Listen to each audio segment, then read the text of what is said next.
Saat seseorang berkata, rezeki saya seret, rezeki saya sempit. Kenapa ya kok rezeki saya makin hari makin sempit? Kenapa ya uang saya tiap hari makin habis? Kenapa ya kok kesannya saya hanya nerima masalah aja gitu? Saya tahu Anda tidak menginginkan ini. Tapi balik lagi pada poin pertama tadi. Yang paling dominan mempengaruhi hidup kita adalah perasaan kita sendiri. Allah akan antarkan kebaikan melalui alam semesta ini. Yang saya selalu katakan pada intinya manusia dengan alam ini adalah dua hal yang sedang berkolaborasi.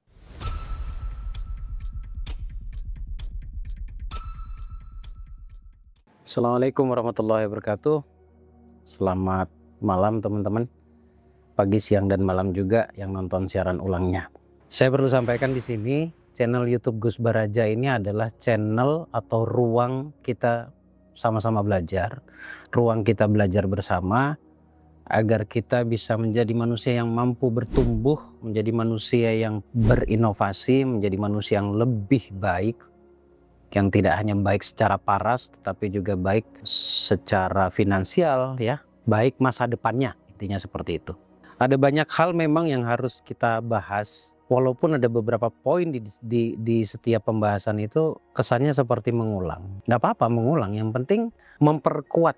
Saya tidak bisa menjamin apa-apa, cuma yang jelas kalau kita lihat dari hemat ilmunya, repetisi itu sangat-sangat punya kekuatan tersendiri.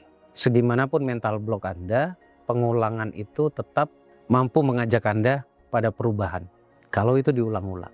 Bahkan ini tidak sengaja juga mengajak eksperimen ya, tetapi hanya dengan menonton di YouTube saja banyak yang mendapatkan manfaat dari repetisinya, dari pengulangannya.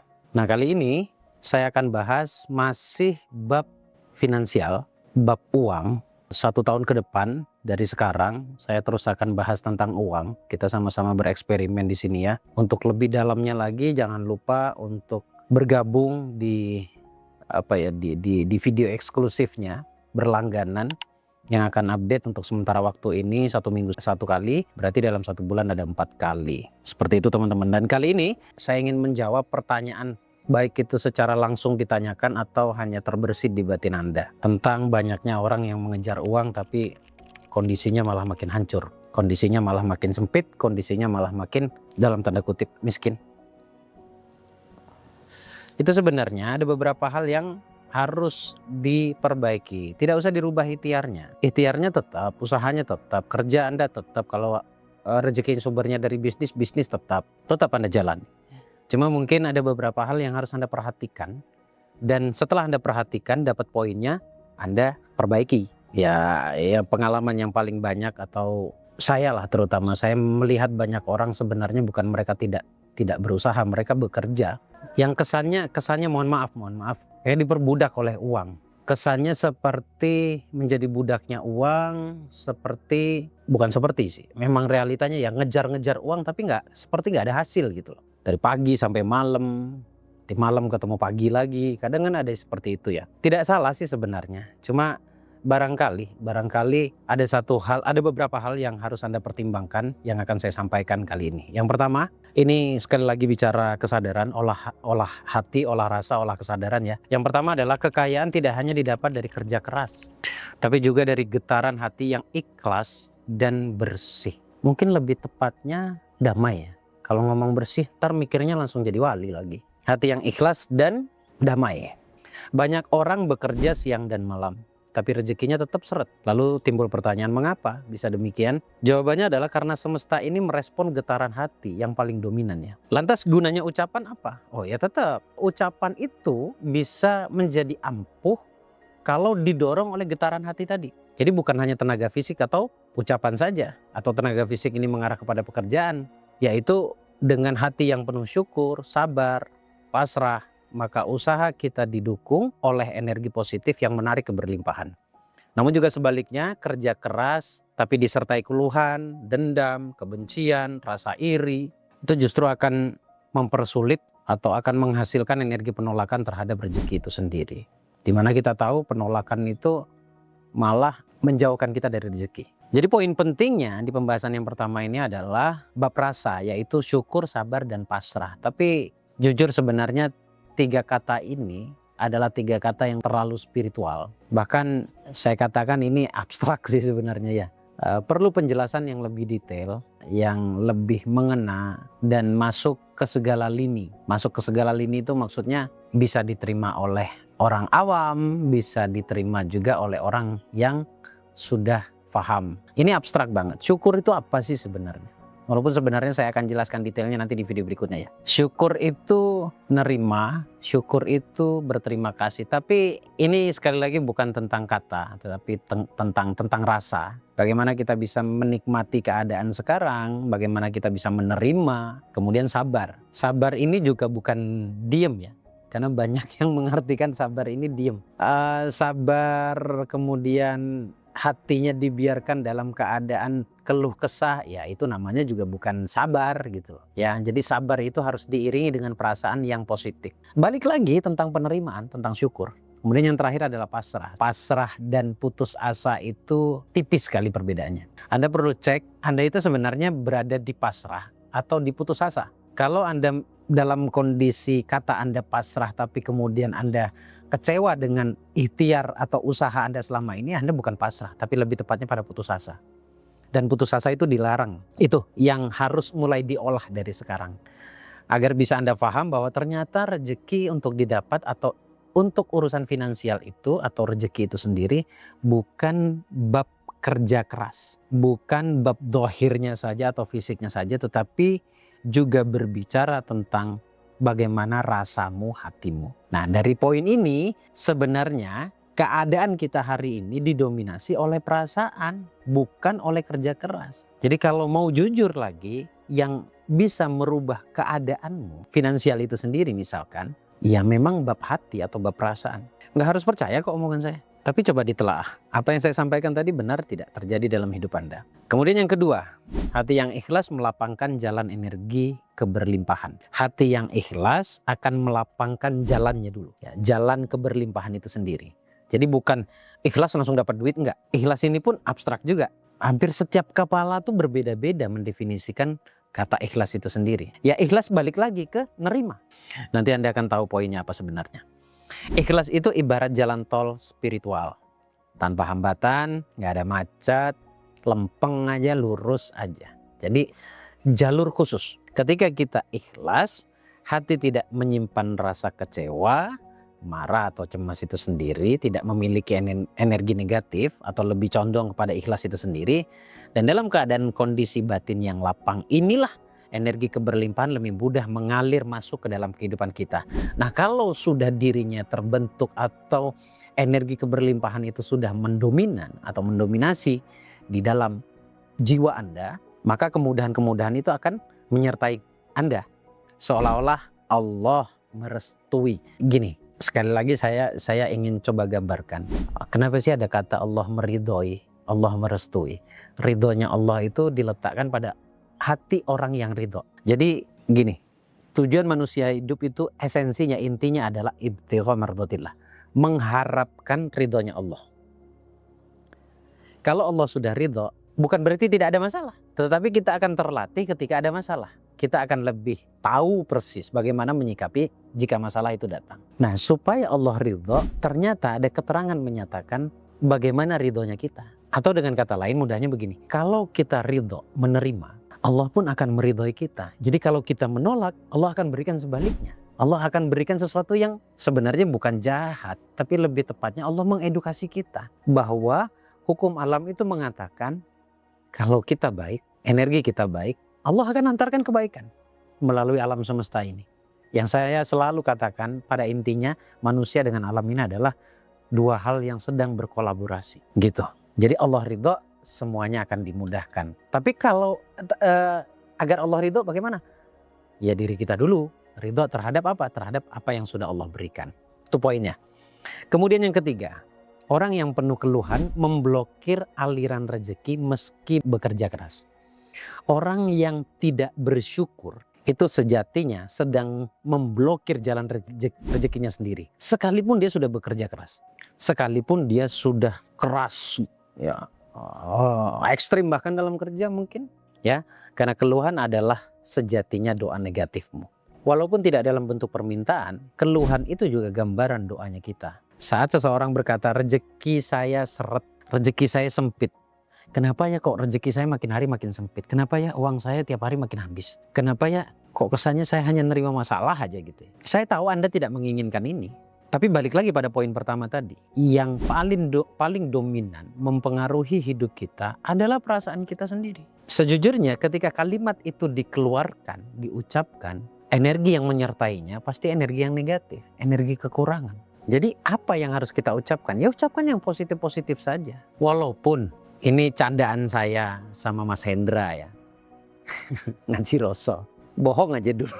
Kayak afirmasi itu sebenarnya bohong. Iya, bohong aja dulu. Walaupun kehidupanmu atau keadaanmu tidak baik-baik saja. Coba deh Anda menganggapnya itu baik-baik saja. Bukan bohong jahat ini, bukan. Tetapi melatih diri agar setiap atau sekalipun dalam keadaan yang sempit menurut Anda masih melihat cahaya di dalamnya. Jadi keluh kesah itu bagi kami yang terus mengolah perasaan ini, keluh kesah itu adalah pantangan utamanya. Karena tidak ada rumusnya orang berkeluh kesah itu hidupnya baik, malah banyak masalah nanti. Jadi pahami bahwa keluhan itu adalah doa, sebenarnya doa. Begitu juga syukur itu pun sebenarnya doa. Ya ini pilihan. Saya akan ulang-ulang, apa yang saya sampaikan tidak wajib untuk Anda percayai. Tapi percaya tidak percaya itu ada standar. Standarnya adalah apakah yang disampaikan ini Anda alami. Atau Anda pernah mengalami walaupun tidak sekarang. Kalau ternyata apa yang saya sampaikan benar, sepertinya Anda perlu menyisihkan waktu untuk konsen mendengarkan materi-materi yang saya sampaikan. Ya, itu yang ketiga. Kemudian yang keempat, untuk memperkuat lagi agama kita. Karena mayoriti yang nonton saya ini Muslim. Islam mengajarkan bahwa niat dan keikhlasan adalah akar dari amal. Dalam sebuah hadis dikatakan innama a'malu binniyat. Bahwa setiap amal itu tergantung pada niatnya. Niat awal itu menentukan. Tapi niat ini kan tidak selalu terucap. Niat ini juga tidak selalu terikrarkan. Niat ini berangkatnya dari hati dan halus, kadang-kadang tidak kita sadari itu. Ya, niat yang seperti apa yang mestinya ada untuk memperbaiki pola finansialnya kita, pola kehidupannya kita. Niat yang ikhlas, bukan sekedar ingin kaya. Coba perhatikan. Kalau ini pernah saya lewati sebenarnya ya.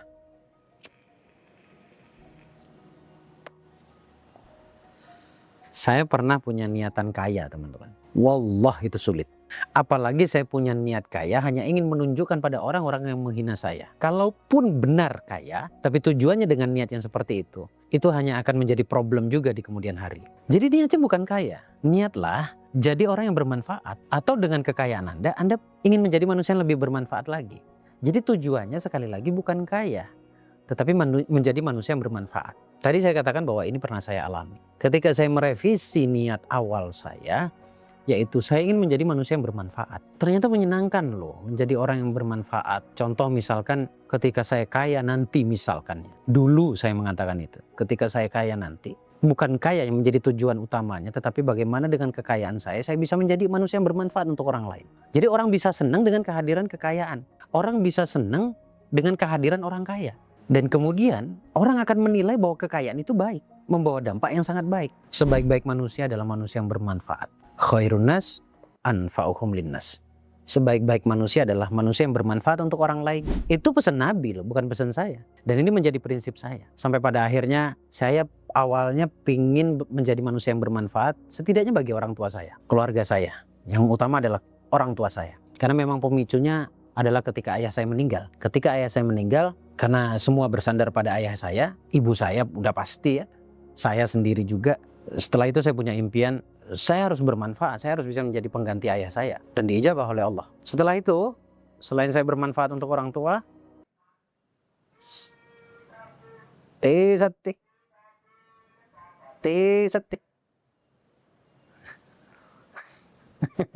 Dan niat yang kedua adalah bagaimana saya bisa bermanfaat untuk orang banyak. Nah itu saya nggak tahu bermanfaatnya dengan versi yang seperti apa. Alhasil saya memberanikan diri, saya singkat cerita ya, bersama tim saya. Dengan Mas Roni, dengan Pak Rosidi, kami mengelola satu yayasan namanya Griyo Ngaji. Di mana di dalamnya terdapat anak-anak ngaji. Sempat terfikirkan dari mana biayanya, karena semuanya membutuhkan biaya. Untuk bisyarah ustadz dan ustazahnya, kemudian keperluan kitabnya, kemudian keperluan belajar mengajarnya. belum lagi seragamnya, belum lagi kita nyiapin makan ketika hari Jumat. Itu sempat terfikirkan dari mana ya jalannya ya. Tetapi karena modal keberanian yang kuat, ingin jadi orang yang bermanfaat, oh semua Allah hijabah dan Allah permudah. Sampai hari ini pun kita juga nggak tahu duitnya dari mana. Tapi Allah cukupkan semuanya. Ketika kapan? Ketika niatnya benar, ketika niatnya adalah ingin menjadi manusia yang bermanfaat untuk orang lain. Allah tidak akan tinggal diam sih. Kalau tujuan kita adalah menjadi manusia yang bermanfaat. Kemudian yang terakhir, perlu disadari, sekali lagi ini kesadaran. Ikhlas bukan berarti pasrah pasif, tapi menyerahkan hasil sambil tetap berusaha maksimal. Lepaskan. Jangan ada keterikatan apapun, jangan ada kemelekatan apapun. Jangan merasa usahamu sudah maksimal. Jangan merasa bahwa dirimu sudah mati-matian. Sudah, nikmati saja hidup. Orang yang betul-betul menikmati hidupnya adalah orang-orang yang benar-benar masuk ke ruang yang namanya ikhlas. Tapi tetap, ikhtiar tetap, usaha tetap. Dia percaya betul, sekalipun ada gelombang-gelombang dalam perjalanan itu biasa. Ini mulut ngomong bahwa masalah itu biasa karena sudah pernah merasakan. Gitu. Jadi bukan teori, saya tidak menjelaskan tentang teori, saya menjelaskan tentang pengalaman yang saya alokasikan menjadi materi seperti ini. Jadi tetap ikhlas, tetap pasrah, tapi tetap maksimalkan usaha. Banyak orang yang salah paham di sini teman-teman ya. Dikira ikhlas itu berarti pasrah saja, nggak ngapa-ngapain. Padahal ikhlas itu justru membuat kita berusaha lebih tenang. Jadi untuk menuju tenang itu adalah pintunya adalah ikhlas itu sendiri. Lebih fokus dan lebih tulus. Tanpa beban target. Lakukan semuanya dengan cinta. Ini ya 2-3 tahun yang lalu saya selalu mengatakan ini. Bentuk rasa syukurnya kita terhadap aktivitasnya kita atau pekerjaan kita adalah dengan cara kita mencintai profesi kita, dengan tidak melihat berapa yang akan kita dapatkan. Jadi kita melakukan apa yang kita kerjakan, anggaplah kita bekerja, itu karena dasar kita suka sama kerjaannya. Teori Gus. Semua dimulai dari YouTube ya, jujur saja. Ini sebagai penutup, semua dimulai dari YouTube, dari 0 subscriber, sampai sekarang hampir 300.000 subscriber. Jadi tolong dibantu ya teman-teman ya, menuju ke 300 sampai nanti 1 juta subscriber. Dari 0 hingga ke 100.000 subscriber, saya boleh katakan bahwa hasil dari YouTube itu tidak lebih dari 500.000, bahkan undernya, di bawah itu, sebulan. Kalau bukan karena saya cinta pada profesi ini, sudah jelas saya tidak akan bisa nerusin ini. Dan saya upload tiap hari, di tahun 2021 sampai 2023, kurun waktu 2 tahun, everyday, setiap hari saya upload. Setiap hari saya upload, dan saya berusaha ngedit juga sendiri, kadang dibantu oleh teman. Kalau bukan karena cinta, nggak akan bisa. Saya mencintai profesi ini. Di saat semuanya sedang berkembang di media sosial lainnya, saya tetap di sini. Karena saya suka di sini. Saya suka di YouTube. Karena saya mengapresiasi semua penonton saya. Saya melakukannya karena dasar cinta. Tapi begini, ketika kita menuang cinta pada profesi yang kita geluti, pada akhirnya kita akan menjadi ahli. Setelah jadi ahli, uang akan datang sendiri. Uang akan datang sendiri. Bahkan boleh saya katakan sebagai bentuk afirmasinya saya. Uang yang mencintai saya. Uang yang akan mencintai kita yang sudah jadi ahli dari profesi yang kita jalani. Yang kita sudah mencintai profesi yang kita jalani. Percaya deh, awalnya Anda cuma tahu satu dalam satu profesi. Tapi ketika Anda geluti dalam kurun waktu tertentu, Anda akan tahu 10 bahkan 100 rahasia di dalam profesi tersebut. Jadi intinya apa? Diulang-ulang dengan perasaan cinta, dengan perasaan senang. Semoga bermanfaat. Jangan lupa untuk update event-event yang saya adakan nanti akan muncul di layar monitor Anda. Segera hadiri, yang paling dekat itu untuk online-nya nanti tanggal 20 ada webinar spiritual lunas hutang. Kemudian yang offline itu ada di Batu terdekatnya tanggal 25 Mei. Ada yang nanya di Jogja tanggal 22 Juni. Jadi segera cari informasinya, langsung klik WA-nya admin, nanti Anda bisa bertanya-tanya ke adminnya kita ya. Makasih teman-teman, sehat selalu buat Anda. Sampai ketemu di video berikutnya. Assalamualaikum warahmatullahi wabarakatuh.